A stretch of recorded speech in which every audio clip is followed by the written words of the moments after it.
tizzalari og'riyapti, yo bo'ksalari og'riyapti, grijalari bor, tizzada minsk bor. Doimiy ravishda o'tirib ish qilishlik, vaznni kamaytirish kerak.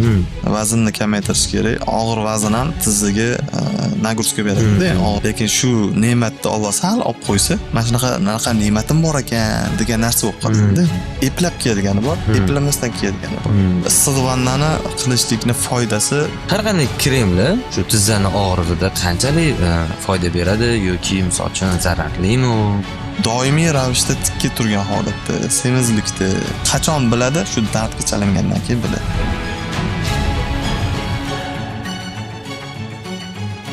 Assalomu alaykum hammaga. Navbatdagi podkastimiz mavzusini sizlarni izohlaringizdan oldik va bu mavzu tizzadagi bosim va misklar. Bu savollarimizga javob beradigan inson Artikov Shoaz aka. Assalomu alaykum. Charchamayapsizmi aka? Assalomu alaykum. Assalomu alaykum. Bizlarni ham kuzatib turganlarga. Sizga savollarni navbatma-navbat berib o'taman. Bu savollarni boya aytganimdek, bizning obunachilarimizdan kelgan savollar. Birinchi savolimiz, tizzaga asosan qayerdan bosim tushadi?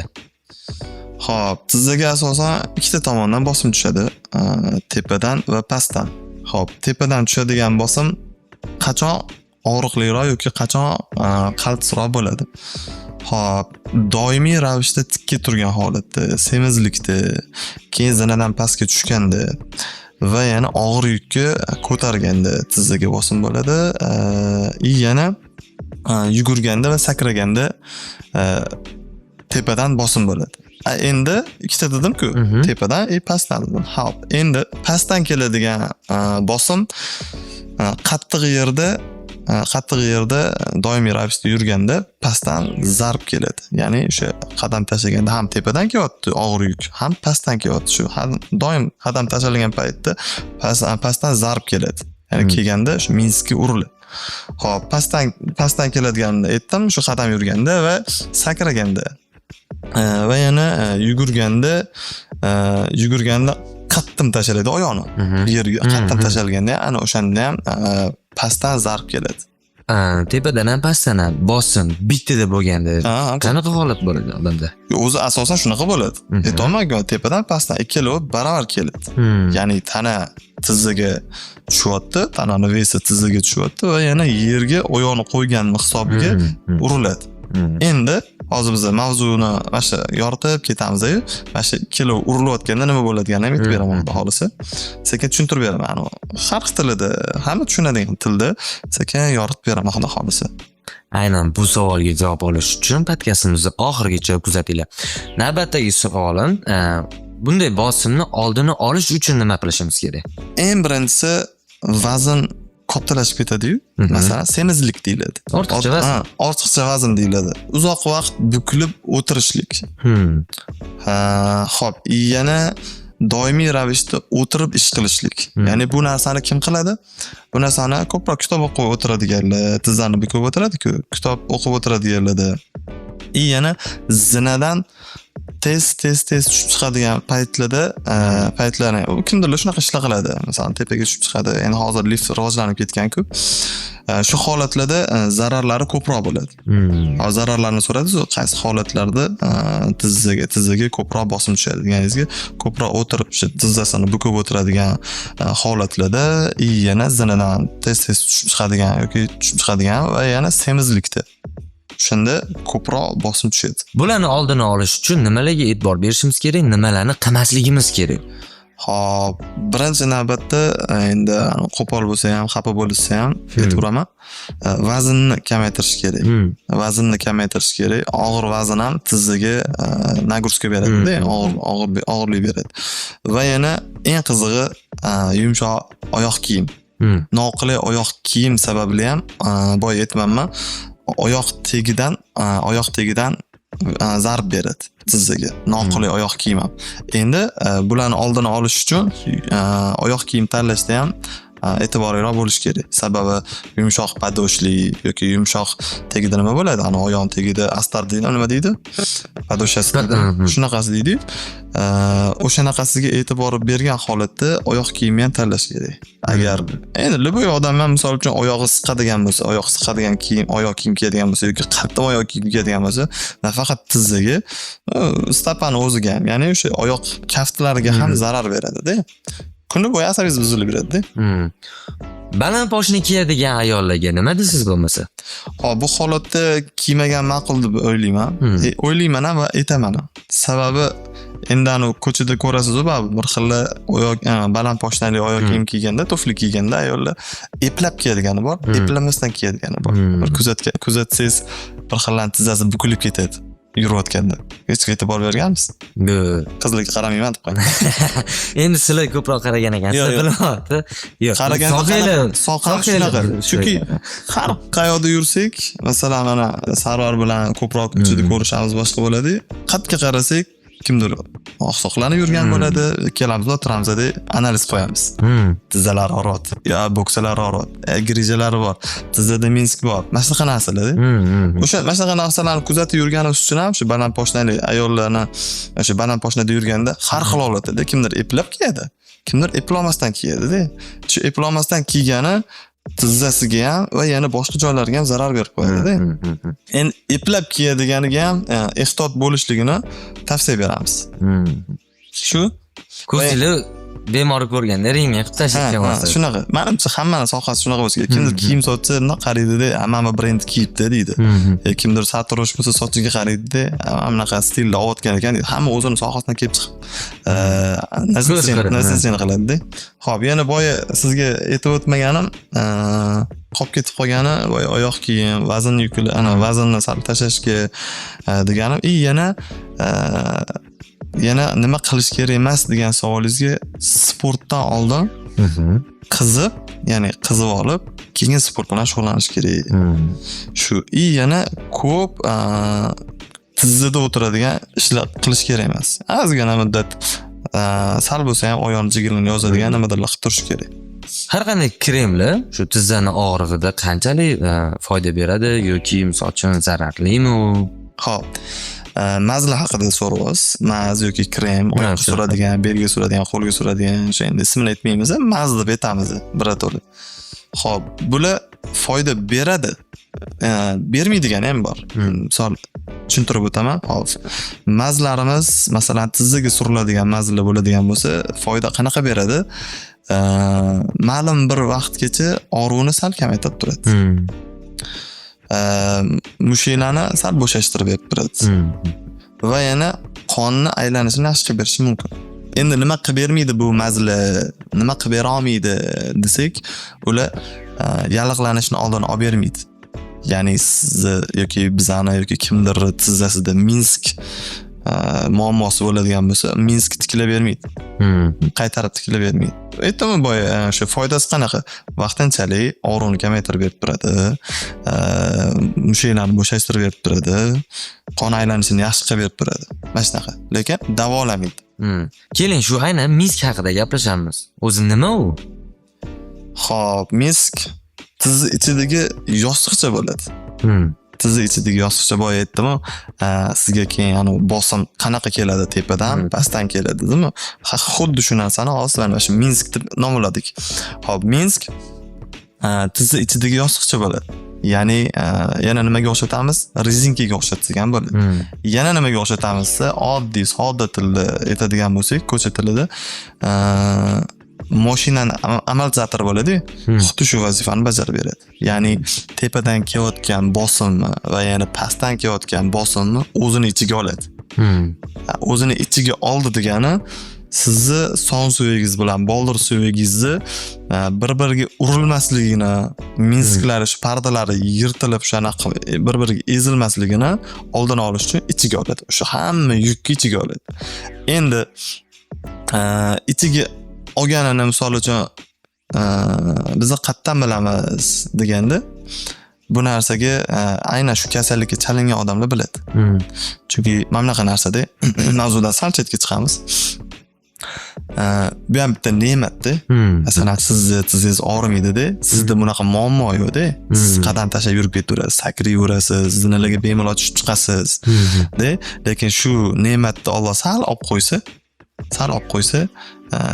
shu mana shunaqa ne'matim bor ekan degan narsa bo'lib qoladi-da. Shu narsani keyin qadriga yetasiz. Endi mavzudan ozgina chetga chiqdik-ku. Shu narsani shu dard bilan chalinganlar bu narsani ne'matligini biladi. Ungacha bilmaydi. O'sha bosimni shu qadam tashlayotganda jazillaydi. O'tiraman desa oyog'i og'riydi. Tizzasini bukaman desa oxirigacha buka olmaydi. Oxirigacha ochaman desa oxirigacha ocha olmaydi. Shu holatlarni qachon biladi? Shu dardga chalingandan keyin biladi. Minsk qanday holatlarda yirtiladi? Tizzani burib o'tirib turishdi. Va yana yugurib ketayotganda qaltis qaylishdi. Bu narsa kimlarda kuzatiladi ko'proq? Sportchilarda kuzatiladi. Sportda ham shunaqa travmalar bo'ladi. Va yana yiqilishdi. Eng zo'rini aytaymi? Eng zo'ri ham deb bo'lmaydi bu narsani. Bu tabiat hodisasida. Minsk ham eskiradi. Qo'yamiz. Qanday holatlarda eskiradi yoki nima amallardan kelgan? Yosh katta bo'lganda eskiradi. Ana sizga. Minsk nimaga bizda yoshlarda bunaqa holatlarda eskirmaydi? Chunki yosh o'tmaganda va yoshlarda qanaqa holatda sinishi mumkin yoki o'sha Minsk yirtilishi mumkin deyiladi. Yoshlarda ko'proq mana shunaqa travmalarda, sportda yoki yugurib ketayotganda qaltis qaylishdi, oyog'ini bukib, o'rnidan turib o'tirgan paytda tashqi omillar ta'sirida shunaqa, yoshlarda ko'proq shunaqa holatlarda bo'ladi. Agar futbollarda ko'rgan bo'lsangiz, koptok tepaman yoki kimdir anaqa tashlaydi-yu, patkat deydi-yu, patkat tashlaganda tizzasiga yoki qatigadir teganda yugurib borib birinchi nima qilishadi? Oyog'ini ko'tarib muz qo'yishi. Yoki o'sha aerozol deydi, nima deydi? Muzlatadigan sprey sepishadi. Yoshlarda bo'ladigan narsa-da. Yosh kattalarga qilib bo'lmaydi bu narsa. Qachonki qilib bo'ladi, uy sharoitida qilsa bo'ladi. Lekin hammaga ham tavsiya bermayman muzni. Sababi shamollatib qo'ygandan keyin shamollashi juda sal qiyinroq bo'ladi. Minskni qanday davolash mumkin? Xo'p, agar oddiy emas, yengil holatda bo'ladigan bo'lsa, yengil holatda ozgina dam berish kerak. Va yana og'riqqa har doim ham tavsiya bermayman dorini. Og'riq qoldirish uchun yoki tinchlantirish uchun yoki tinchroq holatda uxlash uchun dori ham iste'mol qilib turish kerakligini aytaman. Ya'ni baribir uyqu kerak-da. Yoki og'riqdan asab buzilishi mumkin.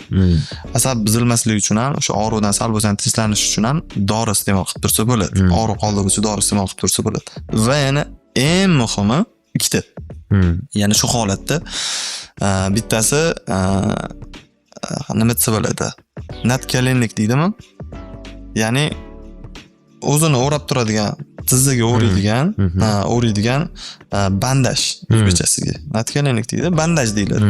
Tizzani o'zini bandaji bo'ladi. Tipani binkga o'xshagan. Shunaqa maktab ushlab beradi. U boshqa narsa. Siz aytayotgan uzunmi? U spesialni tizzani o'ziniki bo'ladi. Shu narsa bilan nomini nima dedingiz? Natkalenlik deyiladi.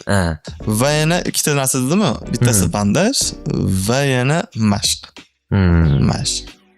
Uy sharoitida mashq qilish kerak. Agar bu yengil holatda bo'lsa, bo'yatdimi? Ikki holat bor. Demak, yengil holatlarda uy sharoitida davolash imkoni bor. Ozgina dam berish kerak. Nimaga deganda dam yurgan holatda u yana zararlanaveradi-da. Bosim tushyapti-yu. O'zi zararlanib turibdi. Ham tepadan bosim tushyapti, ham pastdan bosim chiqyapti. O'sha holatda ozgina dam berish kerak. Hol qo'yish kerak tizzani, oyoqni ko'tarish kerak yoki yotish kerak, ozgina o'tirish kerak. Yuradigan misol uchun bir kunlik yuradigani 1 kilometr bo'lsa yoki 10 kilometr yuradigan bo'lsa, o'sha odam 10 kilometr emas, kamaytirish kerak. Qancha? 4, 5 mana shunaqa. Men prosta kilometrini misol qilib aytolmayman. Bir xil kuni bilan yuradi. Masalan, Sartor ishlaydi. Masalan, biz ham kuni bilan xizmatdamizda, Tikoyda turamiz, yuramiz. Shunaqa holatda ish qiladiganlar bo'lsa, shu doimiy ravishda yuradigan insonlar bo'lsa, agar oyog'ida shunaqa Minsk pardalari yirtilgan bo'lsa, yengil holatda bo'lsa, ular asnaqa uy sharoitida ozgina holi qo'yish kerak va yana dam berish kerak o'sha tizzaga va yana va anaqa o'rash kerak, bandaj o'rash kerak va mashq qilish kerak. Agar og'ir holatda bo'ladigan bo'lsa, birinchi navbatda MRTga borish kerak. Ya'ni nima bor? Ichida nima bor? Chunki MRT aniq-taniq ko'rsatib beradi. Ichida nima bo'layotganini, qay darajada, ikkinchi stepen, birinchi stepen, ikkinchi stepen, uchinchi stepen, mana shu hammasini ko'rsatib beradi. MRT. Undan keyin lecheniya qilish kerak bo'ladi. Uy sharoitida qilib bo'lmaydi, og'ir holatda bo'lsa. Birinchi navbatda shu MRT va doktorning anaqasiga bor. Ayrim holatlarda misol uchun ko'p ko'rganmiz, eshitganmiz, yoshligimizdan bor bu narsa, aynan oyoqni vanna qilish, ya'ni issiq suvga solib o'tirish, keyin oyog'i ko'tarib olib, ya'ni devorga. Uni qanaqa foydali tomonlari bor yoki zararli tomonlari ko'pmi? Foydali bilan zararlini hozir taqqoslab ko'rsak. Xo'p, qara. Oldinda sababi tibbiyot uncha rivojlanmagan. Juda ham dorilar, aptekalar bo'lmagan, dorixonalar bo'lmagan. Uy sharoitida ota-bobolarimiz qilib kelganda bu narsani. Hop, issiq vannani qilishlikning foydasi birinchi navbatda qon aylanishi yaxshi bo'ladi. Nimaga deganda, chunki yer tortish qonuni bor-ku. Qon, ilik, hammasi tortiladi. Pastga tortilganning hisobiga quyi qonlar ham pastga yig'iladi. Uni qatdan bilamiz desak, ko'p odamning oyog'i uvishadi-da. Ozgina o'tirsa oyog'i uvishib qoladi, biz bo'lib qoladi. Shunaqa uvishadi. Xo'p, endi vannani foyda tarafi qon aylanishi yaxshi bo'lganidan keyingi holatlar ichki organizmga foydasi bo'ladi. Nimaga deganda, yurak qonni urib beradi. Qon urib berganida qon aylanadi. Endi issiq qayerda bo'ladi? Oyoqda bo'ladi. Endi bu qon aylangan hisobiga issiq aylanadi. Aylanadi-yu, o'sha issiq temperatura bu yoqqa chiqadi. Men ko'pchilikga aytaman, oyoq og'riyotgan. Chunki yosh kattalarda ko'p mashg'ulot uchraydi-da. Issiq vanna qiling uyda deyman. Toq kunlarni anaqa qiling deyman. Misol uchun 3 kun qiling. 3 kunda foyda bo'lmasa 5 kun qiling. 5 kun bo'lmasa 7 kun qiling. Boshqa deyman. Nimaga? Chunki ular o'zi bilmagan holatda zax o'tkazgan bo'ladi-da. O'sha zaxni oladi, issiq vanna ham. Xo'p, zarariga keladigan bo'lsak, juda ham issiq yuborsa, oyoq kuyib qolishi mumkin. Endi uni tartibini bilishmasa, zarar bo'lib qolishi mumkin. Nimaga deganda, kimdirlar tog'oraga issiq suv qiladi-da, bo'ldi, o'shani o'zida o'tiradi, shuni qilish kerak ekan deydi. Yo'q, unaqa emas. Xo'p, oyoqni issiq vanna qilganida uni shunday tashlab qo'yish kerak emas-da. Oldida обязательно issiq suv bo'lishi kerak. Issiq suv termizdami, nimadir issiq suv bo'lishi kerak. Uni temperaturasini har 5 minutda yoki 10 minutda o'sha o'zini holatiga keltirib turish kerak. Issiq qilib, bir piyla qilib qo'shib o'zini holatini tushirib qo'yish kerak emas anaqasi. Keyin oyoq muzlab qo'ygandan keyin nima bo'ladi? Muntazam bir xil holatda turish kerak. Bir xil holat, issiqligi bir xil bo'lishi kerak. Shu zarari shu, agar shunday qo'yib qo'yilinsa foyda yo'q. Qilayotgan licheniyasi vaqti ketadi, oyog'ini muzlatganda qoladi, suvga tiqib o'tirganda qoladi. Tizzani baquvvat qiladigan, kasalliklardan xolis qiladigan mashq va mahsulotlar bormi? Bor, обязательно. Ularni aytib o'tamiz, shu oxirida aytamiz dedim. Xo'p, endi mahsulotlarga keladigan bo'lsak, suyakli mahsulotlar, ya'ni suyakli sho'rvalar bo'ladi, ilik sho'rva. Ilik sho'rva deyiladi. Ilik sho'rva yoki baliq, tuxum va yana jelatinli mahsulotlar. Jelatinli mahsulotlarda va yana oxirisi ko'katlar ham ancha foyda beradi.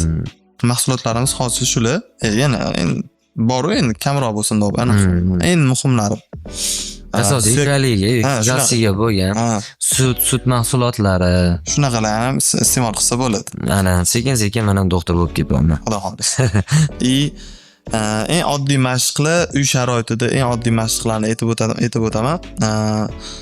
Yuqoriga qarab oyoqni velosiped qilish. Eng oddiysi, eng osoni. Yuqoriga qarab oyoqni mana qilishadi.